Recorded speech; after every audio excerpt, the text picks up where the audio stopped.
And just like that, we're back with more content here at End User Computing Innovation Day. I'm A.M. Grabelny, one of your hosts and a developer advocate here at AWS, joined by Jeff, my buddy, my pal. I'm one of your other hosts, Yeah. Jeff Marushak.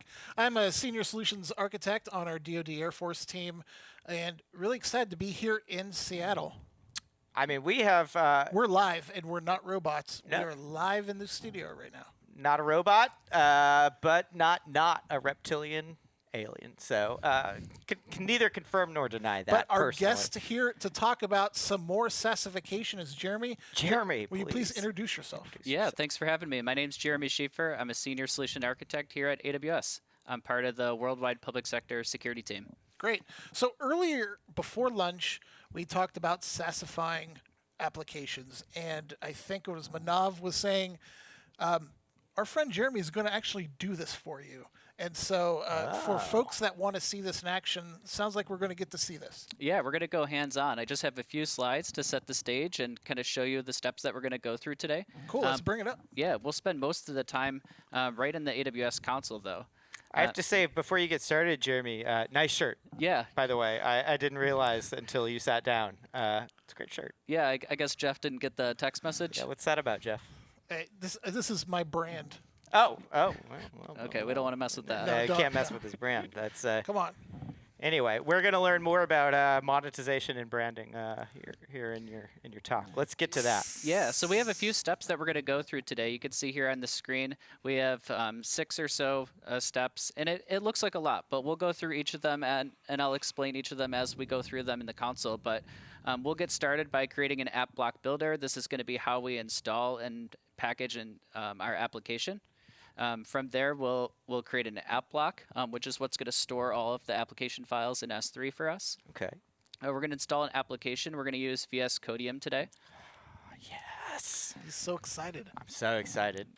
We'll take that application, assign it to a fleet, and then create a stack. Cool. Really quick, let me just paint the picture.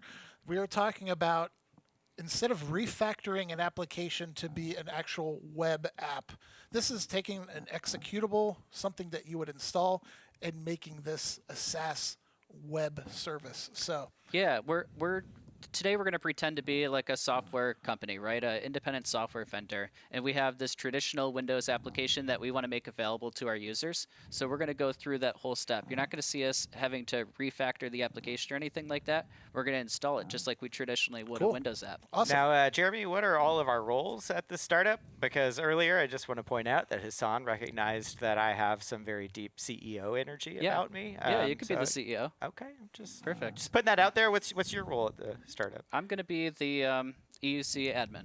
Okay, and then Jeff? What should I be, the chief security officer? Oh, wow. All right. Okay. There we go. CISO. Yeah. CISO. Okay. So this is the high-level architecture diagram. I built a little bit of this ahead of time so that we could stay focused on AppStream. All right. And we got Amplify in the middle here, and that's serving up the actual web app experience. Yep. It's not part of AppStream. We're going to see that later on in your demo. Yeah, exactly. So once we have the application all ready to go, the users will land on a page in CloudFront. From there, they'll check out through Stripe and subscribe to our application, and then they'll be able to launch it.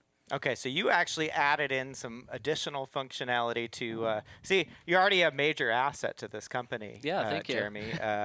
As your CEO, I'm very proud of you for thinking about money because you're thinking about how to monetize this. So you added in this experience using Amplify, one of my favorite AWS services. I love Amplify. A little biased there. I used to work on the Amplify team. So yeah, it's a great way for building a front-end application very quickly, right? Yep. Which is probably why you used it. Yeah, right? absolutely. Cool. So let's move over to the AWS console here, and we'll start to build this out. All right. Okay, so I have the console up here. So the first thing we're going to do is we're going to navigate to the AppStream console, and we're going to build that app block builder. So that's on the left-hand side here under Applications Manager, and we can go ahead and create an app block builder. While you're typing, can you can you explain the difference between an app block builder and then the app block? Yeah, so the app block builder is going to be an instance that gets launched to help us build the app block. Okay, cool. So I'm going to choose what instance size I want. We're going to go with standard medium. That should be enough to run VS Codium. And then I'll just choose a subnet where we want this to be connected. I noticed those are actually private subnets too. So Yes. I'm sure there's some configuration you could do if you needed a subnet that access to database or something like that. Exactly. Pick one of those. And you got to choose which security group that instance has. So further, thank you for the CISO. I appreciate it. Perfect. So now we can create an app block and associate that to that app block builder. So I'm going to choose AppStream 2.0 app block. And we'll just call this VS Codium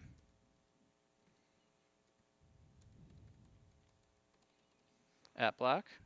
And then we'll store this in S3.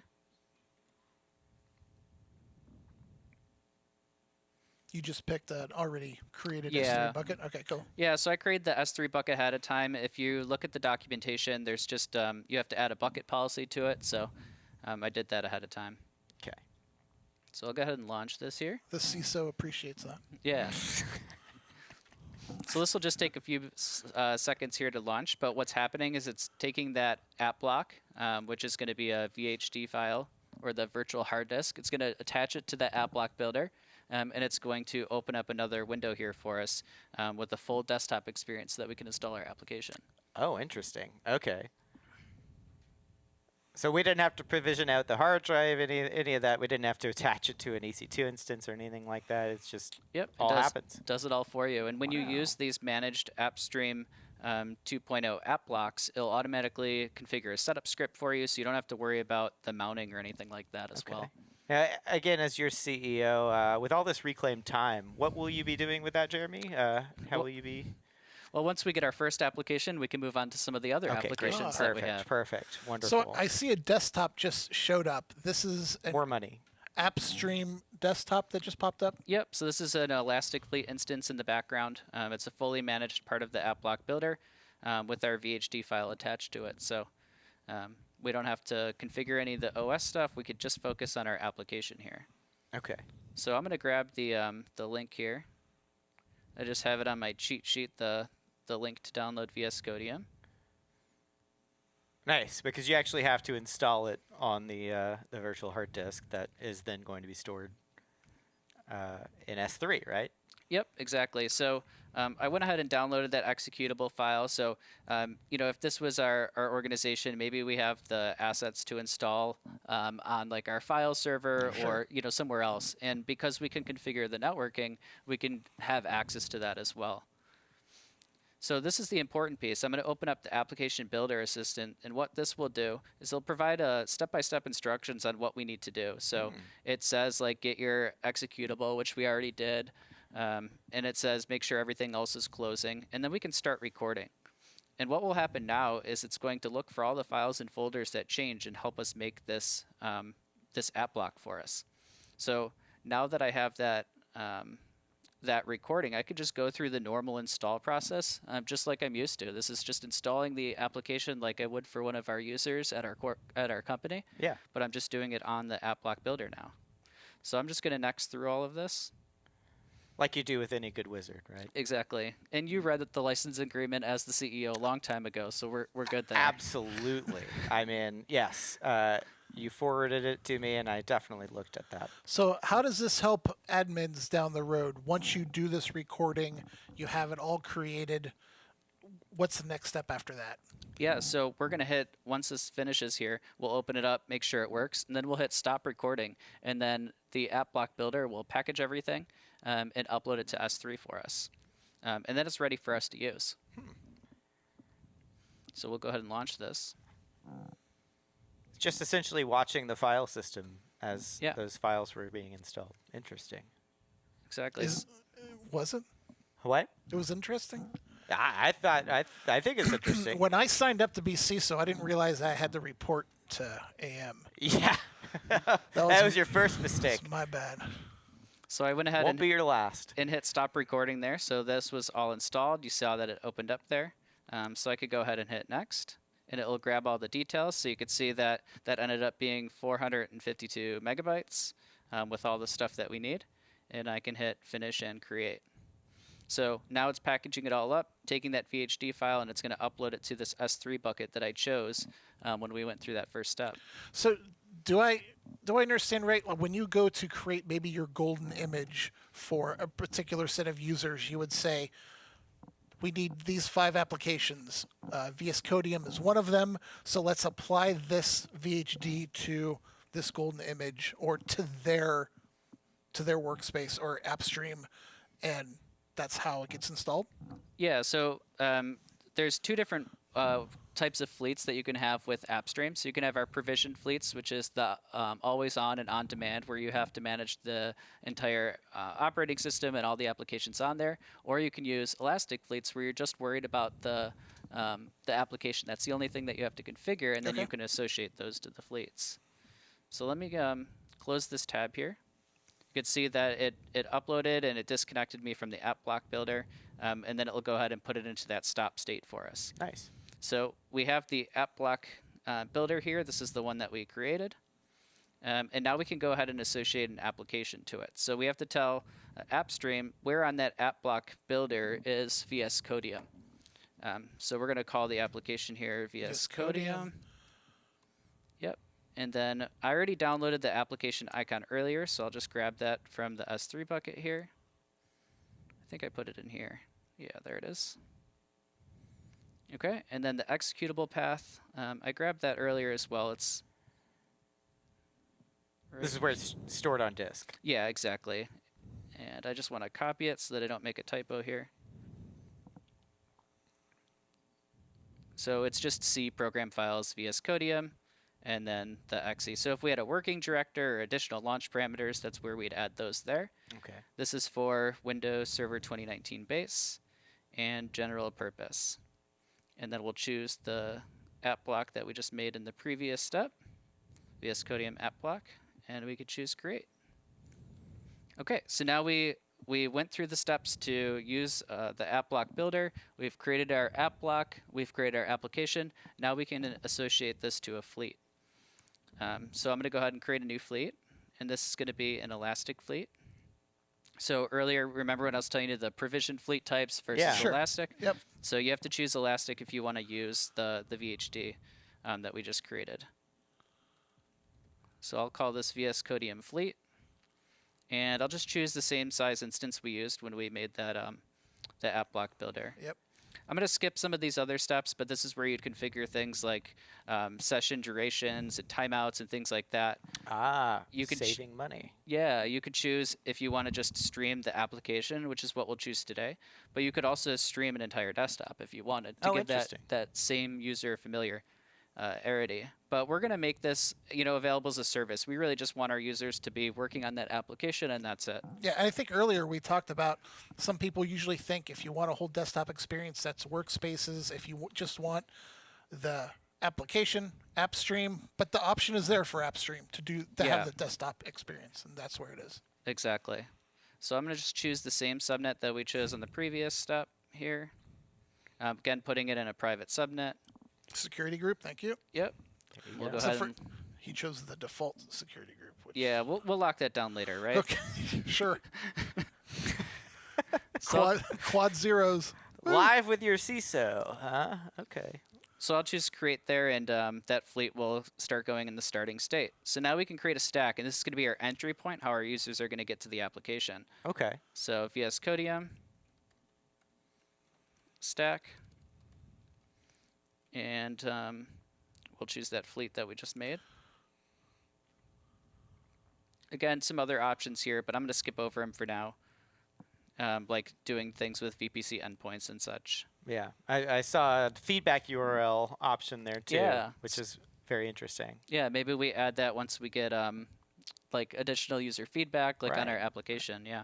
So home folders. This is if you wanted to store the user data in S3. I'm going to turn that off for now.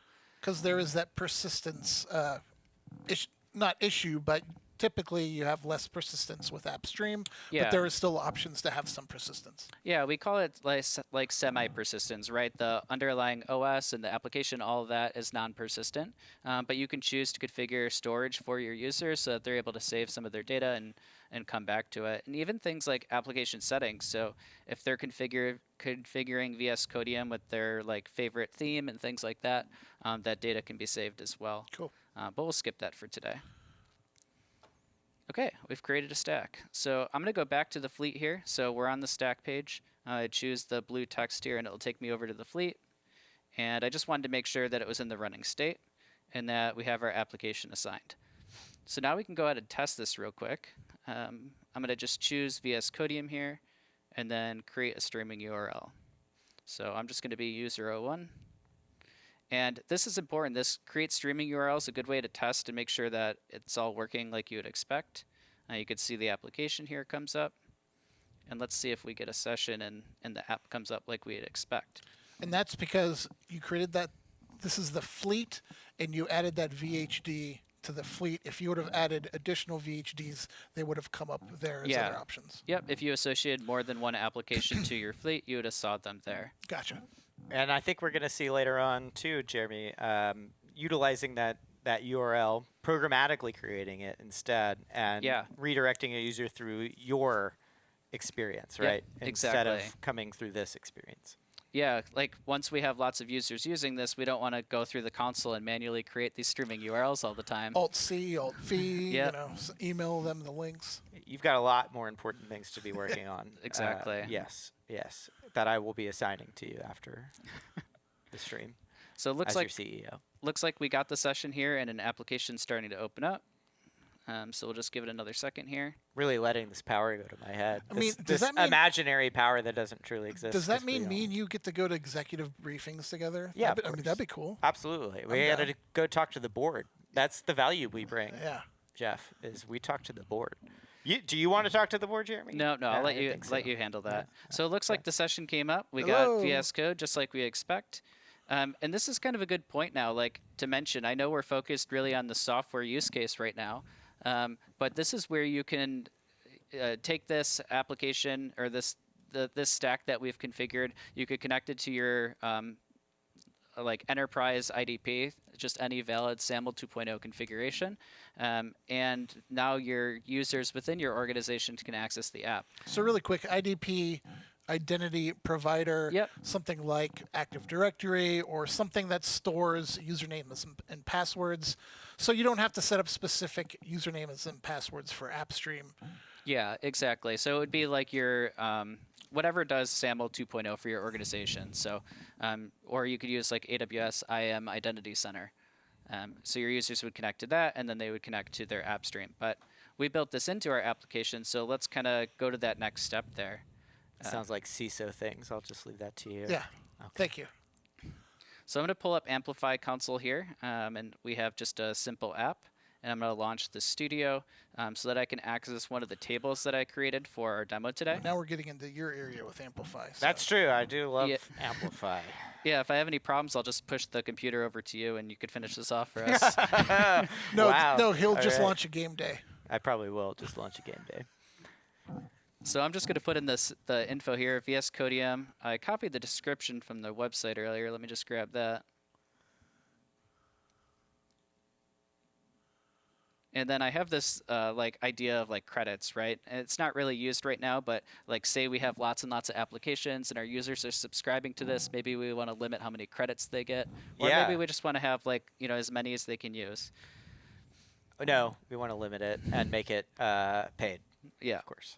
So I'm just going to copy and paste the stack name here. So these are just the parameters that the create streaming URL API uses. So I'm just going to copy and paste them in here. Okay. They are case sensitive, so I just want to make sure that I get them right. Are these going into your Lambda function that generates the streaming URL? Yep, that's great. So just paste that in there, and then the app name. I named everything VS Codium, so it should be pretty easy here. Famous last word should be. Right. Yeah, that's why I'm going to copy and paste all of these. And then let me grab the image URL. I just stored this in CloudFront. This is so that the users can see the icon. Oh, nice. All right, and then I can hit submit there. So we got that created. Let's pull up our sample application. So here it is, running on my local computer here. We got a nice landing page. And then we have all of our testimonials here. Yeah, I'm loving the testimonials. The profile picture looks familiar for each of these testimonials. Yeah, but the names are different, so. That's true. They are. I can't argue that. Jeff? Terry Whitlock. I think I know. I think I went to college with him. Okay. Okay. Yeah. All right. Cool. So John Stiles, Julia Stiles' father, obviously. And you can see people love that they can stream this from anywhere. They're able to access the application on any web browser, even if it's not a Windows computer, right? It's just all running within the browser, so they're able to access it. Very nice.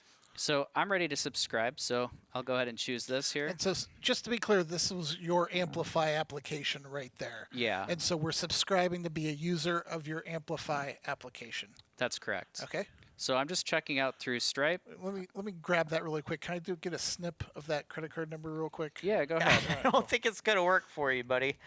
But yeah, go try it. Go try it. I used your credit card. Oh, Jeff's? Yeah. 4242. That sounds like the. So Never mind. So now I would get an email that would have my temporary username and password. Just because we're coming up at time here, I just want to log in with the user that I've already reset the password. Okay.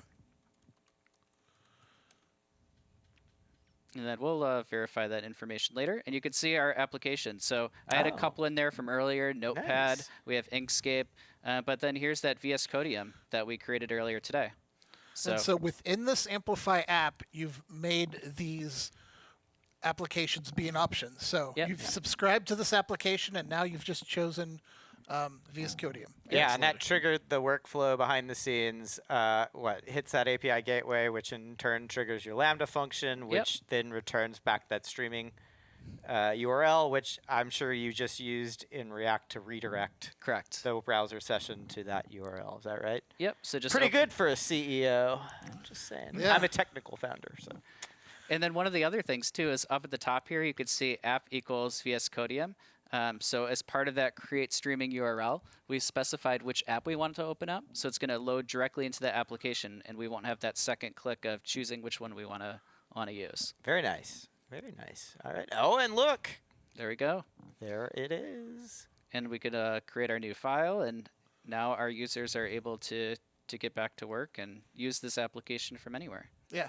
And so it's interesting. You created this with VS Codium, which is a free open source application, but used it to make an example. It was a quick and easy application. This could be a custom application that you're charging for with a subscription model like you just showed us. Exactly. Or anything. But that's exciting. And it was nice to see you went soup to nuts from the very, you created all of this in under 25 minutes. Yeah. Yep. Pretty straightforward. I knew I did a solid when I hired you as the CISO, so I'm glad. Wait, you hired him? Yes, Oh, I did. okay. I don't remember who hired you. Yeah, I don't know either. I'm not sure. I haven't been getting paid either. We'll talk about that once. Once Calvin's we the launch. HR director, so we'll talk to Calvin after this is over. Yeah, Calvin. Calvin's right off camera. He'll take any complaints or concerns that So you have. this is great. What if someone wanted to maybe try this on their own? What would you tell someone who just got excited by what you just demoed and they want to learn more? Yeah, so we have a number of different ISV workshops. So we'll have some of the chat moderators drop that into the comments. There's a total of 3 different labs that go over a couple different use cases that ISVs use AppStream 2.0 for. Very nice. Very nice, Jeremy. Thank you for joining us. Yeah, thank you. You know, we'll talk cap table for the startup, you know, who gets what percentage, et cetera. Yeah. 90% for me. It was great to see a full-fledged demo today. Thank you It was very amazing. much. Yeah. Yeah, Very thank cool. you. Very cool. But for everybody else, we'll be back with more, so stick around.